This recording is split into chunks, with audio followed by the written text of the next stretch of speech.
I'm James Bellini, and I'm actually a futurologist by trade, and therefore I took a very close interest in the topics and subjects that we were going to look at in this Internet Society conference today, on really the relationship between the Internet, where it's going in the future, and what it means for UK business. What I was struck by, though, really was the focus really on many of the complex and technical issues. I think a lot of people just think the Internet's something that you Google on and play games on and send emails on and so on, which of course we do. But within the business and corporate domains, and of course in government, the Internet is absolutely vital. And really, I think I see myself at a tipping point for this whole Internet story, and I think that's very much the theme of today. We've had past 10 years since the year 2000, of massive growth to something like 2 billion Internet users around the world. But now we're on the threshold, I think, of another decade of enormous change. And the point about today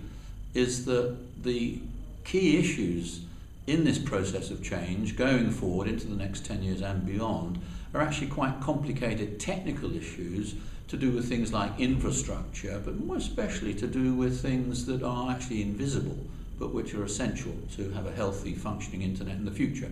And that's things like security, trust, identity, confidence in the system, and how you can combat cybercrime and so on. But I think one of the things that interested me most was the overview very early in the day by our keynote speaker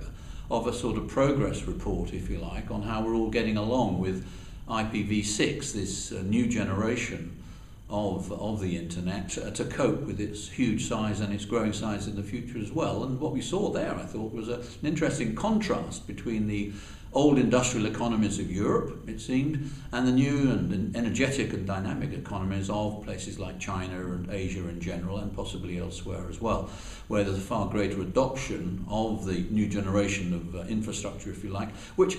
to an outsider like myself tells me that it's part of this much bigger story about the shift in the global balance of economic and commercial power to these new emerging economies, in which the Internet will obviously play an absolutely crucial role. And so, as I say, I came away today educated in many ways and thinking about some of the thorny issues that we've got to face in the years to come. And as I said, those issues are often complicated issues like security, like trust, like identity, where ordinary players, like myself, who use it to do a bit of search engine from time to time, book a holiday and so on, it's actually more to do with the people who are responsible for running the Internet agenda. And we don't quite know who that is yet. We don't know whether it's government, we don't know whether it's the business world, don't know whether it's us as individuals or all of us. Who sets the standards? Who drives the future, for example, in Europe, of a digital single market? Great ambitions, much hard work to be done, and I believe that the next 10 years or so will be absolutely crucial in reaching a new maturity for the Internet and turning a new chapter. And if we can do it successfully, we can do it efficiently, we can do it intelligently, then I think the future is very, very bright.